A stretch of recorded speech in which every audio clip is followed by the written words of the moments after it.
What's going on, guys? We are back again. This is David. You guys remember him from last Wednesday. He's back to recap episode 5 with us. And I'm Cam. You guys know me. You've seen me before.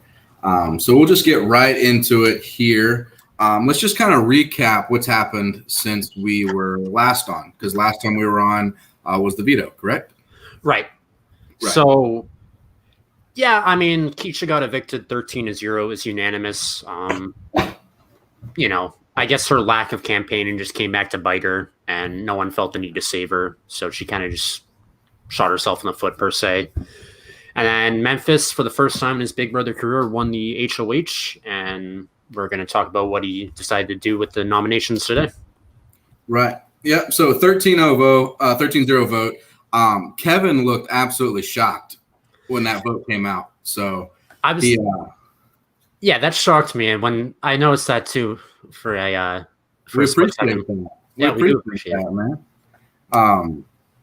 Yeah. So when the vote came out 13-0, Kevin was, I guess he was in the dark or he was playing up for the crowd. I'm not real sure.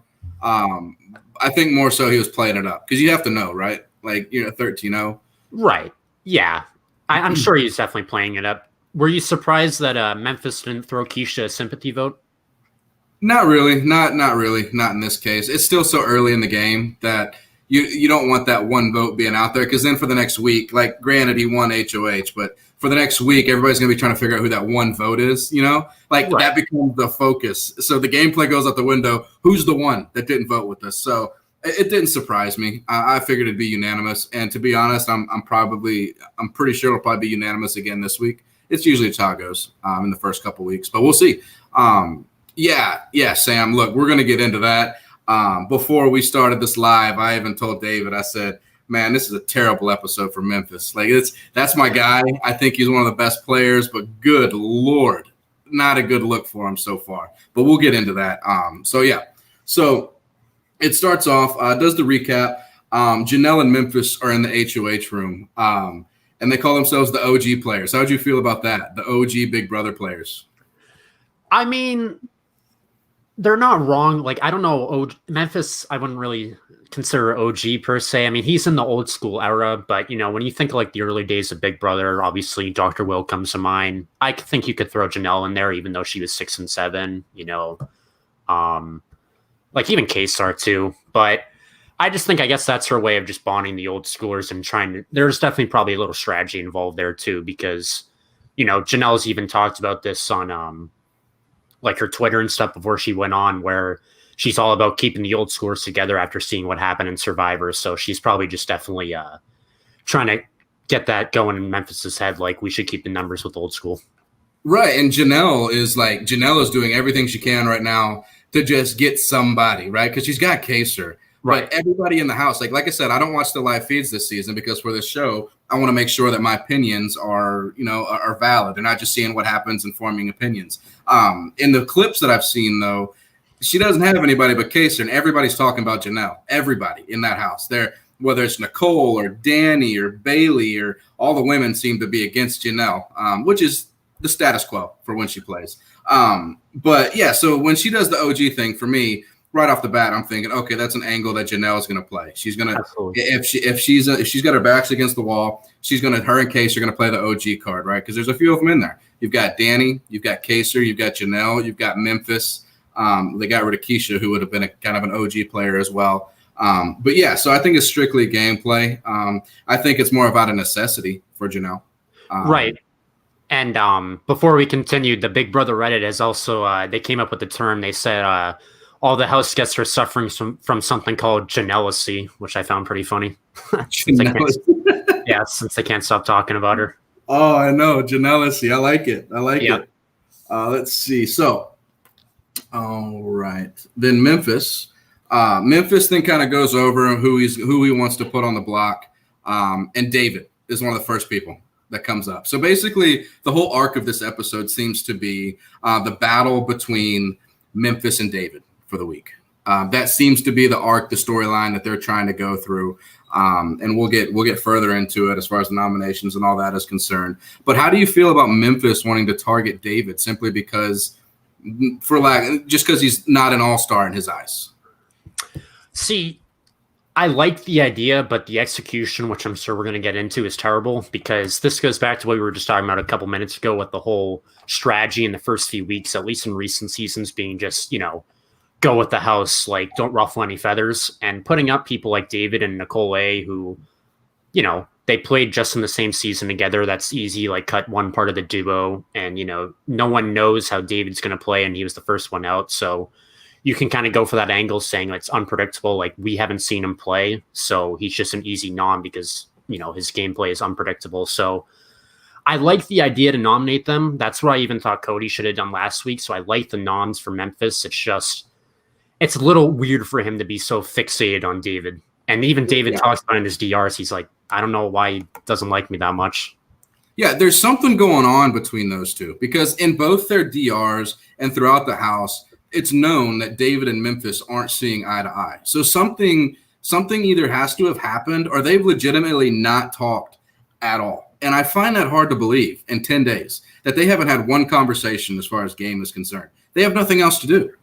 So There had to have been a discussion at some point, and one of them rubbed the other the wrong way, and now there's kind of there's a rift, right? There's a rift. So as we get further into it, we'll go over who the targets were, who the noms were. But let's get to the have-nots, the new twist on the have-nots to where you get to pick who you want to be a have-not, and this is where we start seeing the trend with David and Memphis. So right off the bat,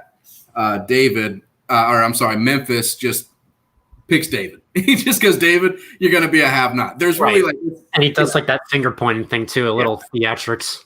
Yeah, it seems like there was no doubt in his mind. David knew it. Memphis knew it. The house knew it. It was going to be David. So he was kind of scaring me in the DR too a little bit. He's like, I want to see him break down a bit, and I'm like, oh, good God, like what is David done to you? He's being very it's not aggressive, but he's being very very opinionated about David in this episode. Right. So. Then it goes to Ian, who gets to pick, and he stands up there and he asks for volunteers. And this is where there's going to be so many times this episode where I say, what are you doing? Yeah. What is going on with you? So Ian goes, who wants to volunteer? Nobody. And then Nicole F just goes, I'll do it. Like, what is that? Like, what is she doing? So I definitely wouldn't have volunteered. I mean, Ian was hoping some sort of Russian roulette would proceed. I do think I actually put this in my notes.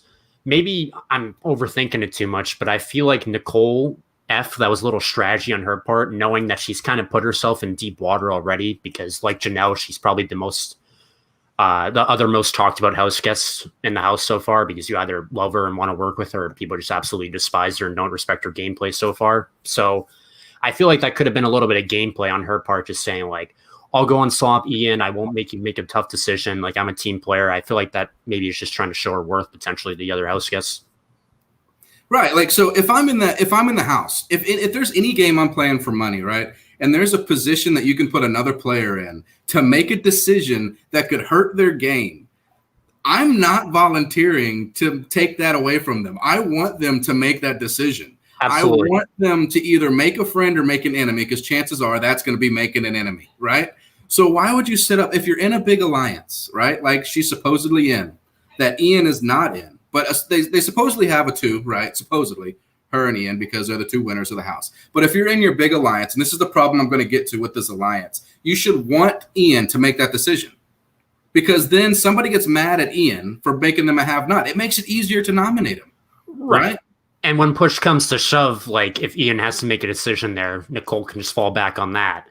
And I mean, it's very unlikely that this alliance, I mean, there's some substance to it, but obviously they're kind of going their separate ways as well. It's kind of like a non-aggression pact. So like they're kind of going their separate ways. Good Lord. They're all doing their own thing. Like every one of them, but just to address this, Memphis is an alpha and David is a beta. We will certainly see on Thursday, and if David stays, we will certainly see next week who's the alpha and who's the beta. Because if David stays, this isn't going away anytime soon. This is going to be a trend for the season as long as they're both in that house. Definitely. Yeah. So Kevin then gets to choose. He chooses Kaser. No big deal there. Nothing special there. He just kind of chose Kaser.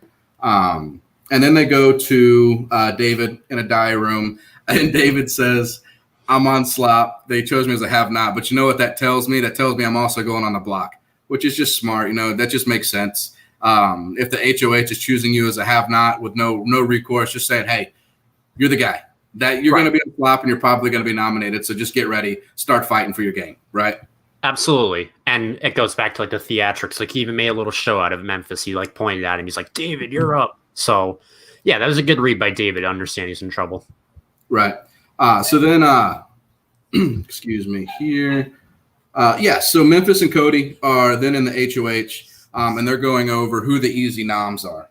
And they say basically David and Nicole A. Those are going to be the easy nominations. So I'm trying to figure out with Memphis where he's at in this alliance, because I know he's formed the alliance, but who's this person? Because this alliance is going all different kinds of ways, right? He's got Christmas over there, who's just disappointing him left and right. You've got Cody here, who we'll get into the VIP passes being used, because that was just, what are they doing? Like, they have these protections. What is this? And Danny and Nicole are right when they go through this. But so they go through it, and Memphis has this idea. He wants everybody to use their VIP passes, which is a good idea for him. Absolutely. Right? So correct me if I'm wrong, but in the beginning, it was Cody and Memphis were saying that they wanted everybody to use them but theirs, right? Right. And that they were hoping to keep theirs moving forward. So, the strategy, like you said, is there. It's a great strategy for Memphis. Even though they're in his alliance, it can't hurt to burn their VIP passes. So, he can keep his. Well, he would have kept his anyways, but it's good to burn as many of those as you can along the way. So, the less people as this safety sweep progresses can compete. So that increases your chances of winning. So I get the strategy, but he had to understand people are going to see right through it. So explain to me this then. So if Memphis and Cody are making this plan for everybody to use their VIP passes, then why do I see Cody strutting himself over there and swiping his VIP pass? Yeah, there had to be something we missed. We had that scene, and then we had Cody and Tyler talking like the bathroom, saying that they're thinking about doing it. My guess is maybe the girls, because Memphis really wanted one of the girls to step up. Obviously we got Christmas, but he was hoping Danny or Nicole would have stepped up as well. So maybe they just gave in for some reason. I don't really know, but there's a little disconnect there, and I thought that was weird as well. Yeah, guys. When you're watching this video, I want you guys to let me know in the comments who you think had the worst episode, because I'm going to tell you at the end, and maybe David will as well. I didn't discuss this with him, but at the end, I'm going to tell you who I think had the absolute worst episode and why they had a bad episode. So just in the comments, I just want to see before I do that what you guys think. But so we're going through this. We see the swipes, and then we have our episode where the good human moment. Every episode is going to have a good human moment. That's the trend. We know that's going to happen. Today's was Davon going through her childhood, and Bailey as well, about growing up, being black in America and those kinds of things, and how they were able to develop self-confidence and love themselves and grow as human beings. Every time we do one of these lives, I just want to touch on that, because I do appreciate that when they show it. I think we need to show that more in every episode, but I just wanted to cover it. I don't think we could do the live without going over that. But yeah, so how'd you feel about that? It's good to have these human moments, like you said. Just in general, like just CBS, obviously, there's been not only just with the whole network in general, and with like a couple Survivor seasons ago and last Big Brother season, there's just been a lot of controversies. And as I touched upon in the last time we did a video, it is important to show that these players are more than players and that they are human beings. So I like the personal airtime, and I think it's taking up, like, you don't want it to take up the whole episode, but I think it's great to include these segments for like 3 to 5 minutes just to explain like people's upbringings. Right. And then we go back to Christmas, who she's in the HOH with Memphis, and he's giving her this spiel, right, about wanting to use all the VIP passes. Somebody in the alliance how does this pass the giggle test? Where you're in an alliance with the HOH, and he's telling you he wants you to give up your safety for next week in order to make it look like he's not in an alliance with you. How do they look at him with a straight face and be like Christmas, and be like, oh, I'm excited to do that. I'm so excited. I love giving up my safety for next week for absolutely no reason other than just to compete and win. Right. And we're going to see this, maybe she was, I don't even think you can give Memphis the credit of manipulating her, but she's in the DR. She's like, I'm so excited. I'm able to compete again. I wasn't able to last time. So, she just kind of fell right under Memphis's spell. And then, the whole saving Ian thing, I'm sure we'll get into, but I don't know if this episode did her any favors. That's just my opinion. It did her none. Zero. Like I'm gonna get on her a little bit more later on. But yeah, so she just volunteers, and then Nicole F and Danny are it didn't pass their giggle test, right? So right. Nicole basically just tells them, she goes, no. Like, no, that's stupid. I'm not doing it. I'm protecting myself. Like, I'm not just going to give it up so you have a free reign to be protected next week. And Danny doesn't say it outright to him, but she does it in the DR where she goes, I'm absolutely not using it, which is probably a smarter move than what Nicole did, right? I wish if there is a scene that showed how they were able to work their way out of that situation, I wish they showed it. But yes, the way Danny held that, was perfect. Don't show too much emotion. Don't disagree too much, because essentially Memphis is kind of like the godfather this week per se as HOH. So you don't want to really ruffle the feathers of the HOH, especially because he's an alliance member. So she handled that perfectly. Right. So yeah, so we move towards, and I'm glad this comment came in when it did, because we're moving towards everybody who went to play in the competition. Just about everybody plays. So everybody is, with the exception of 3 or 4 people, I think. Danny, Nicole, Tyler. Yep. I'm missing one. Both Nicoles. Sorry, both Nicoles. That's right. Didn't use it, right? And Nicole knows immediately. Nicole A knows immediately she didn't play it, and she's going to look back, and if she's nominated and goes home, this is exactly why.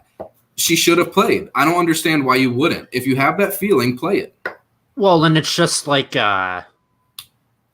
going back to another season, like BB19, this is kind of different, but when Christmas won her second HOH and she nominated Jason and Alex that season, she was very upfront with her nominations and saying that she wanted to get rid of a strong player, but Jason was still blindsided when he went home that week. Memphis did something similar. He told Nicole, as he told everyone, if you feel unsafe, take your fate into your own hands. And she didn't do that, so I'm with you. I don't understand how she didn't pick up on that. It seems basic to me. I know when you're in the game, it's a little bit different. You don't get to see everything we see. But when somebody wins HOH that you don't have a relationship with, and you're thinking, I'm in trouble, and you have an avenue and an opportunity to protect yourself, and you choose not to do it, and you don't have people behind you that are helping you. What are you doing? It doesn't make sense to you, Absolutely. But Memphis is playing like Devin from 16. I thought that as well when I was watching the episode. I hope not. I think Memphis is a little bit more savvy than Devin is, and he'll learn from this HOH because he does have the alliance. As chaotic as it is, he does have the alliance. I'm hoping at the end of this week he realizes he came on a little strong. I remember watching him in his season in Big Brother 10. He had moments like this as well, where he would get very aggressive when he had a position of power of some kind. He didn't win HOH, but anytime he had some sort of a power in the game, he'd get this way. And then he'd realize the next weekend. But he had Dan. He had Dan then that was able to reel him in and bring him back and be like, hey, look, we got to do this. Don't get crazy. Let's stay chill, So maybe he'll find that with Cody or Tyler or Enzo or somebody in the house that could socially just reel him back in, right? Right. But I hope not, because Devin was a nightmare. That guy. He did not know how to play the game, right? But great TV, but awful game player. Yeah, that's right. He never won an HOH before, but he was in an alliance with a guy who won a few HOHs, vetoes, and comps and stuff. So he was always the right-hand man. So when he felt like that, when he felt like he had power, if you want to see some funny YouTube videos, go back to Memphis and BB10 with Jerry. When he gets called all kinds of names. Him and Jerry go back and forth. I think one of them was when Memphis got called a womanizer by Jerry. So an old 75-year-old man called Memphis a womanizer, and it was wild. If you guys want to see it, go watch it on YouTube. Excellent season, by the way. Big Brother 10, excellent season. Oh, yeah, it's one of the greatest. For sure. So we go here, and so this is where I got confused, like we had already talked about. Cody swipes his safety suite. The whole plan was for him and Memphis to have theirs. But wouldn't that expose Memphis and Cody in the alliance if everybody in their alliance uses it except Cody? Yes, it could expose, like we always see, there's always, most of the time, there's a sub-alliance within the big alliance. So you're right. If Cody just kept that exposed to, maybe the whole house or just the alliance, rather, that Memphis and Cody are closer than we think. And maybe even to someone like Enzo. Like, obviously, this wasn't touched upon, but Enzo obviously really likes Cody too. So if that were to happen, maybe that would have rubbed Enzo the wrong way. So, yeah, Cody may have not done himself any favors if he elected to keep his swipe. Right. Yeah, and I had something written down here. Unfortunately, it's not valid anymore. But at the time, we saw a clip of Dan Giesling and Memphis, and then Dan and Ian, right? Right. And I wrote down, we've officially seen Dan Giesling on this season more than we've seen Christmas. It turns out right after I wrote that down, Christmas came into the picture and had an episode, right? Had a bunch of DRs, went to the competition, all those kinds of things. Hey, Dan got more screen time than Kazar though tonight. They really focused on a couple of players. We didn't have a ton from everybody else. We had Enzo, who his only fear in life is dying fat. Right. He said, he said he'd hate his own wake if he died fat. Enzo, I just want more Enzo. I want more diary rooms of Enzo. I don't care what Enzo's doing. I just want to watch Enzo. Right. He did the same thing on Big Brother 12. There was a scene of him talking to Brittany in the kitchen. He's like saying how he doesn't understand how calories work on like the label. And it's just like these goofy scenes, like we need them. It's just typical Enzo. Like there's a little strategy definitely behind them, get everyone laughing, but I love him as a viewer as well. Right. Yeah. This is a trend with Janelle too, by the way. The women in the alliance are afraid of Janelle. Every season Janelle's played, the women don't like Janelle. She's the Parvati of Big Brother. I feel like we can agree on that. Yeah, absolutely. It's almost just intimidated because Janelle is a very strong social player, very strong in competitions, and she's confident. She has the confidence about her, and she'll tell you how she feels and work through it. Every season, and when BB6, the Friendship Alliance, they were mostly women. They hated Janelle. BB7, the women for the most part hated Janelle. And then in 14, Brittany wasn't a huge fan of Janelle. So it's just kind of a trend. She's used to it. Don't worry. My girl's going to work through this just fine. I promise. She'll be okay. But yeah, so we get into the safety suite competition. Let's see here. So I have written down everybody that played, but we really already went over that. Like everybody except for 4 people, I believe, played. And right. What it is as a former server and bartender, I would have been fantastic at this. It would have been a breeze. I would have done this in 40 seconds. No joke. I probably would have done it in 40 seconds. But basically what they have to do is they have a wobbly table and they have to stack different weighted bottles on 2 different tables and then hit the buzzer. So how do you feel like you would have done on this? I was talking, so when I was watching it, I'm like, okay, this is either you get it right away or you don't. And that was kind of shown with the times. I mean, most of them did get it. And I feel like every time besides, one of them had 8 minutes. I forget who that was, but every time I got it written down here. Every time is pretty respectable, like no more than like 3 minutes, which I thought was awesome. But, as for how I do in it, I'd like to say I do well, but I might be a mess. I mean, you'd be like Davon trying to use your feet. What was that? What is she doing? You're right. She's like, let me just use my feet or something. She gave a great DR about that. And then she made a comment. That said, I think I did good. I think I won. Oh yeah, she's right. She's like minutes. And that's a big thing for her because obviously she didn't win a competition in her first 2 seasons, but I don't follow the other shows she went on, the challenge, but apparently she did decent there. I'm not sure if someone in the comments wants to talk about that, but winning a challenge, she definitely wants to prove her worth in the physical department. But that definitely was I thought that was foreshadowing, but the editing kind of did her dirty there. Right. Like this is going to be a trend on every episode, I guess, where in a competition, somebody has a terrible strategy. I mean, it's going to be a terrible trend, and I hate it. But using your feet, like she only had 2 bottles on there too, so it's not like she had 4 of them and she had to find a way to, like get another bottle on there somehow. She could just pick those 2 bottles up and pick up that 3rd bottle, right, and then be right where she was to begin with, right? Right. It was like just to switch over again in Game Changers, the Survivor, Ty was like doing an immunity challenge, and it was like you had to do block by block by block to spell out immunity. And he tried to like all spell it out before he even placed it down. It was like so weird. And Jeff is just like, I have no idea what Ty is doing, guys. Yeah, those funny moments. Yeah, for sure. But we do the safety suite, and Christmas does it in 1 minute and 38 seconds, that's fast. That's real fast. So she had that goal. She was going in. She wanted to be a comp beast.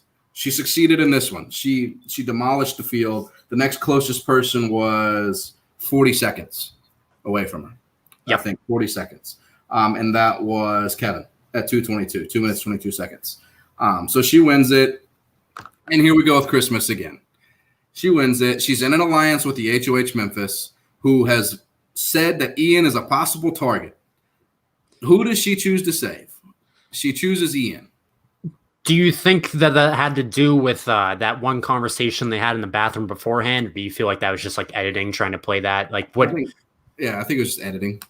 Yeah. That's fair. Why would you can go over that. You take that, the conversation with Ian and Christmas. I understand why she did it. Like she's thinking, I don't want to save someone in the alliance just to like, expose the alliance, because obviously Janelle and Kesar did that last week, but I don't really have too much of a problem with that because everyone knows they're going to work together. They've known each other for like 15 plus years. So I'm not going to go against like your best friend or one of your best friends in real life.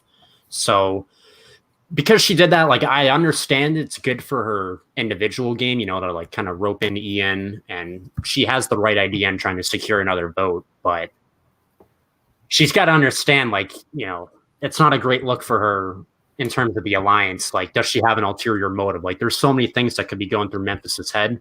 And we see that when they meet in the HOH room, which is hilarious because she's like, she goes in and she's smiling. She's like, come on, Memphis, give me a hug. And he's just like, not even looking at her. He's like, what are you thinking? Like, no, we got to talk about this. Yeah. You want to talk about awkward. She stood there with her arms open. Right. For a long time. And he was not giving her the hug. It was not going to happen. That's like when you go for that high five, or you like, and you're just sitting there like this, and you're just like waiting on somebody to connect, and nobody connects. Exactly. Like, and that's on national TV. That's rough. That is rough. But yeah, so she ends up saving Ian, which again, the alliance. She's in this alliance. They're targeting Ian. She saves Ian. Does not make sense. See, you want to take that one? Most strategic player in the house. Kesar probably. Kesar is very.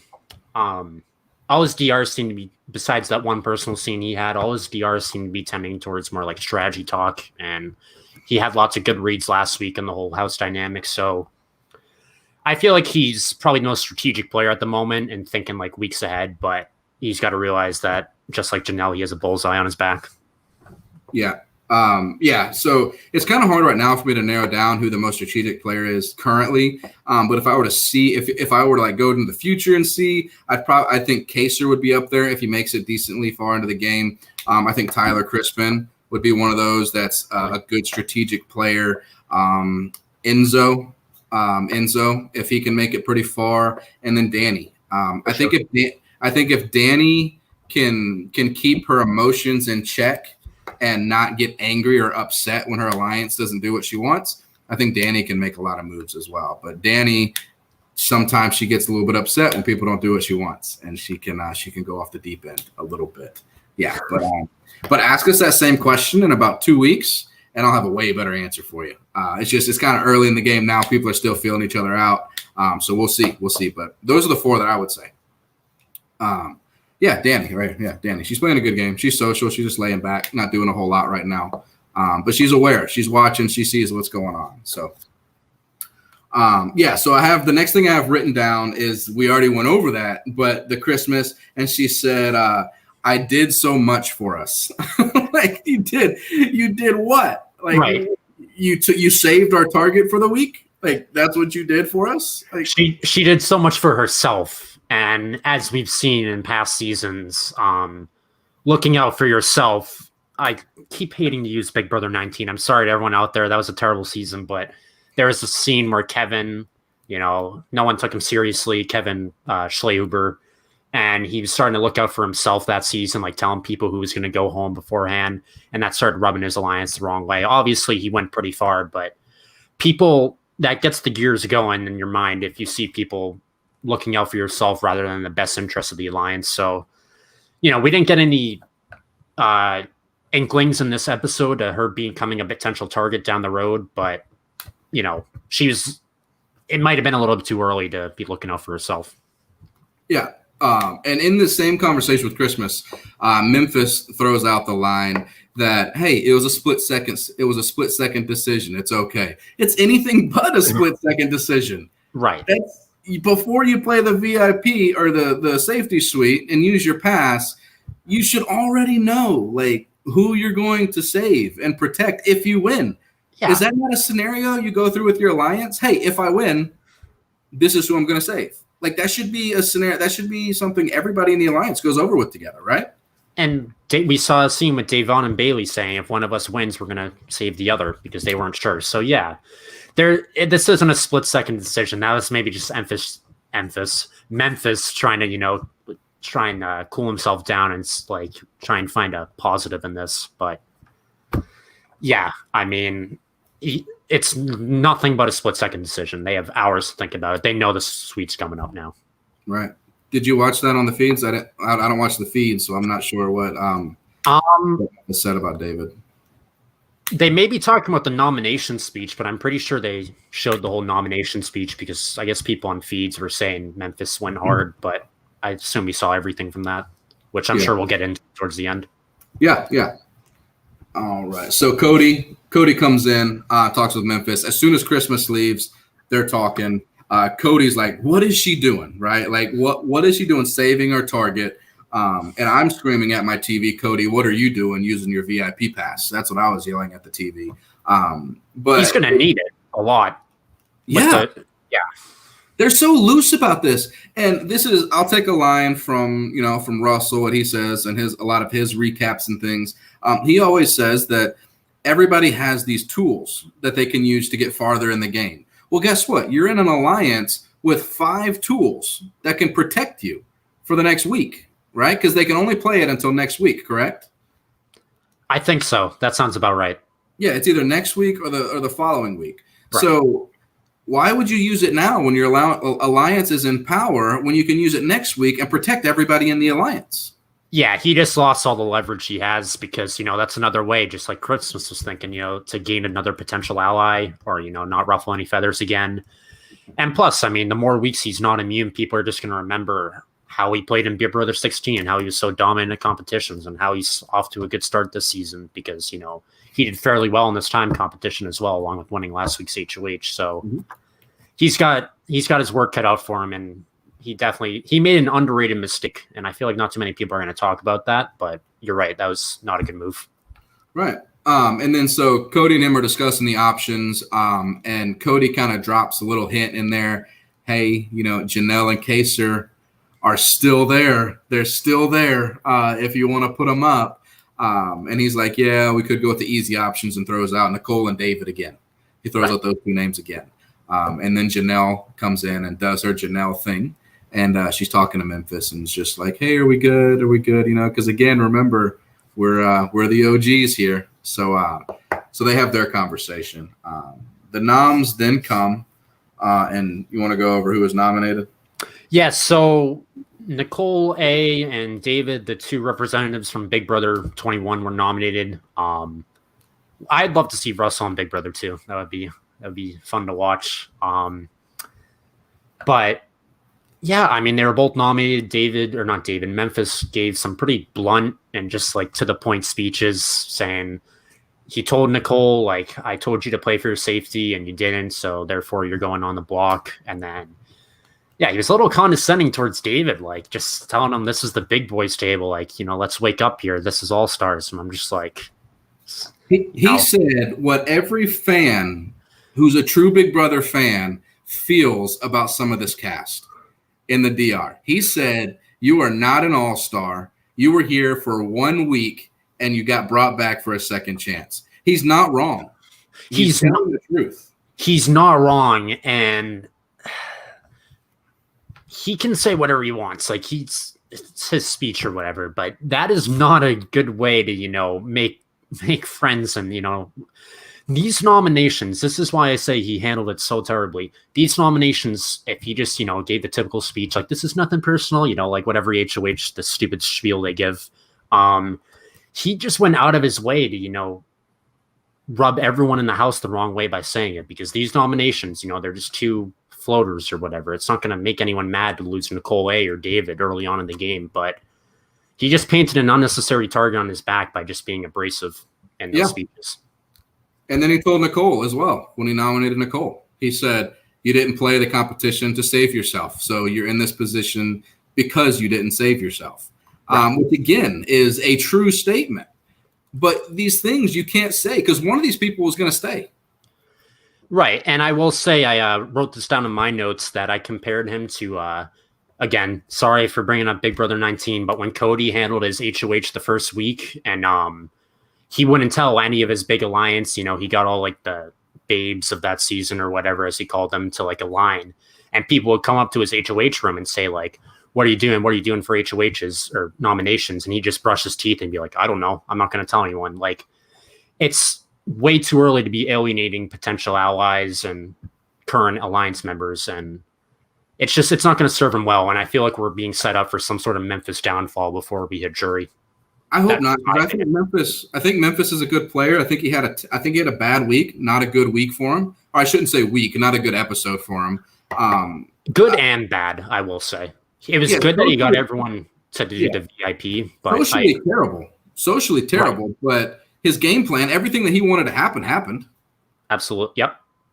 He just could have gone about it a different way. For sure. Absolutely. All right. And then so I got written down Memphis, not a good episode. Then they go to the DRs after the nominations. And David, this is the most emotion I've ever seen from David, like as far as like fired up gameplay. He's basically saying, I got to win or I'm going home. And again, he's not wrong. He's probably going home if he doesn't win. Agreed? Is that who you would send home between Nicole A and David? Would you send home David? I don't know. To me, they're the same player. I would just say like, banking off the whole unpredictability factor, like he's such an interesting player where no one knows his gameplay. Well, like, let's just get that out of the house and get rid of the unknown. Whereas Nicole A has proved her loyalty last season, sticking with that alliance of her, Paulie, and Mickey. So I agree with you. I would definitely probably get rid of David in this situation if the noms say the same. Yeah, I'd probably get rid of David. But to me, they're the same player because when one goes, one's going to stay. The same people are going to grab the one who stays, no matter who it is.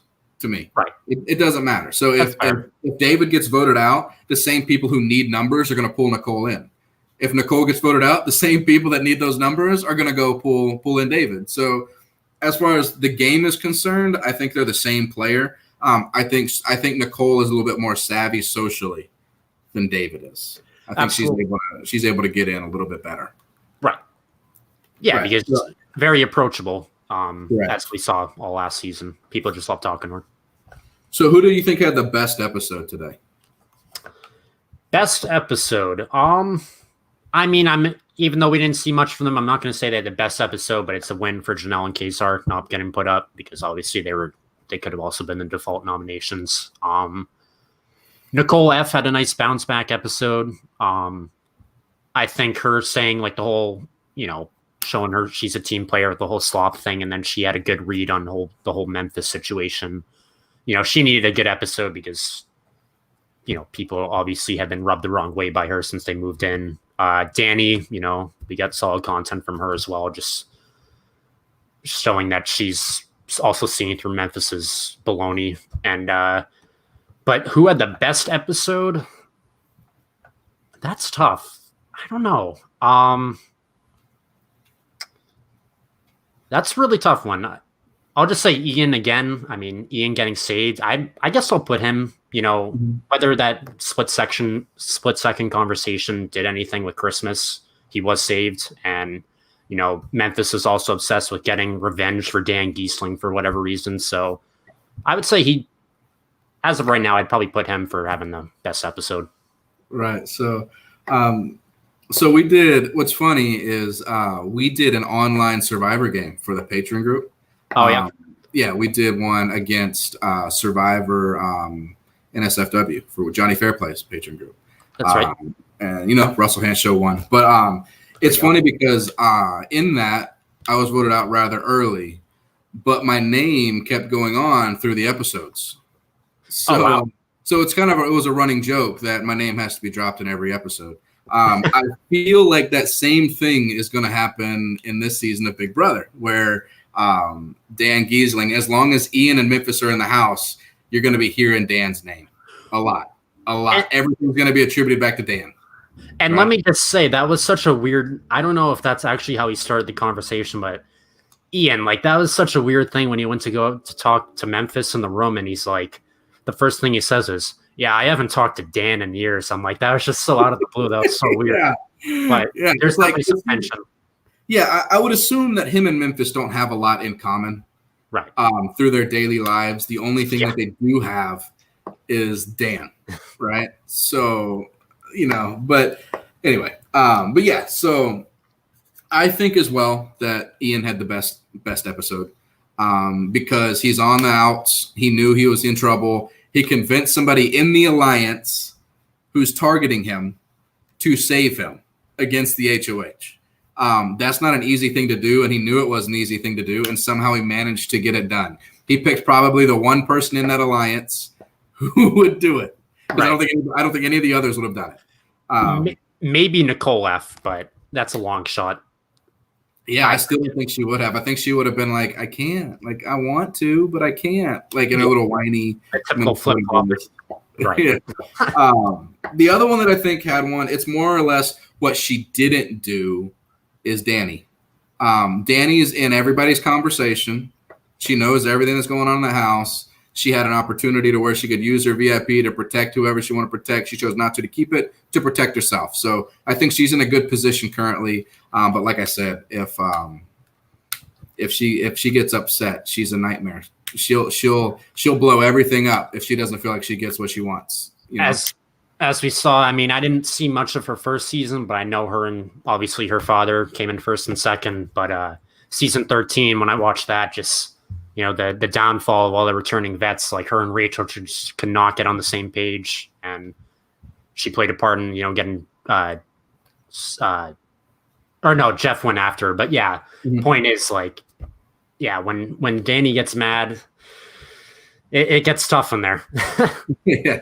So who had the worst episode for you? Worst episode. Like I've been saying throughout this podcast, I mean, Memphis he had a great episode, but also an awful episode. I guess Christmas is just a consensus pick. I mean, it's terrible. It's not great. That's my answer too, guys. For those comments, guys, about who had the worst game, it has to be Christmas. And Nicole A. took an unfortunate gamble. It's kind of been the story of her Big Brother career, because obviously she made the wrong decision at the Final Five last year to evict Holly instead of Tommy. So these gambles just aren't paying off for Nicole A. and her Big Brother career, which is unfortunate. But Christmas, I mean, yeah, she just didn't do anything to help her out. She gave up her power. She protected the target that the HOH and her alliance wanted out by protecting them for the week. She's showing she's a comp beast for no reason whatsoever other than to show people that she can do it, which doesn't make any sense at all, right? None. She's saying, hey, guys, look at me.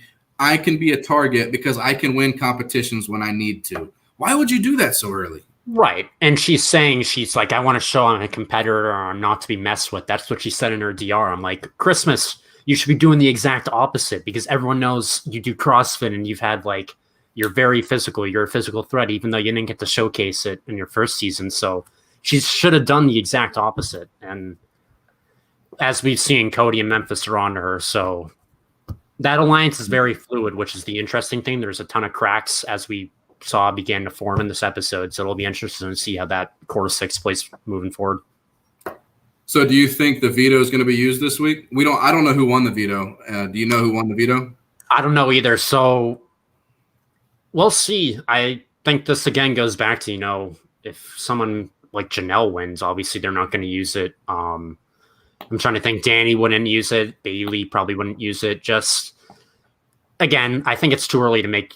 That would probably be considered a maverick move in this stage of the game. So everyone's just kind of, going to go with the house. And that's what I was thinking is no matter who wins the veto, unless it's one of the nominees, I don't see the veto being used.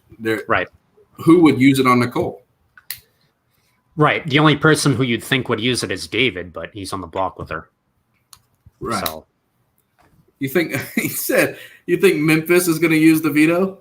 That'd be true. Devin from BB16, he went crazy. He won HOH, and then he cried about nominating Brittany, and then he took her off the block, renominated Zach. That'd be true. Devin BB16 levels. Right. All right. Well, guys, that's our recap for the episode.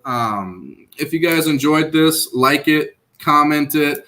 I believe the link to our Patreon group is in the bottom. You guys should come join us. You can join for as little as $5. The community in there is awesome. We talk about everything. We've got a cruise a bunch of us are going on. We talk every day. We've got a gaming page where we do fantasy Big Brother. We have a sports page. We're doing fantasy football. We do a lot of different stuff in the group, guys. It's fun. It's awesome. Thursday is Russell's show. We'll be back on Wednesday, me and David. Guys, don't spoil in the comments, please. Yeah, don't do that. Stay away from that for everyone else. If we see that, we'll block you immediately because we don't want to ruin for other episodes for you guys. All right. Like, it doesn't necessarily hurt my feelings or probably David's feelings because we see spoilers here and there. But on this page, don't post them. We'll block you. All right. That's just a warning. We don't want to tolerate that. So please don't do it. But yeah, if you guys want to come join our Patreon group, little as $5, we'll be back on Wednesday for the veto episode. And then every Thursday, Russell has his own show, Surviving Big Brother. He has a former Big Brother house guest on every Thursday. This past Thursday was Cliff Hogg, who came in and broke the game down pretty good. I enjoyed listening to Cliff. And we will leave it as a surprise on who is Thursday. I believe he's already got that set up. But yeah, if you guys want to join, come join the Patreon page. It's in the link in the bottom. Until then, we will see you guys on Wednesday. Sounds good.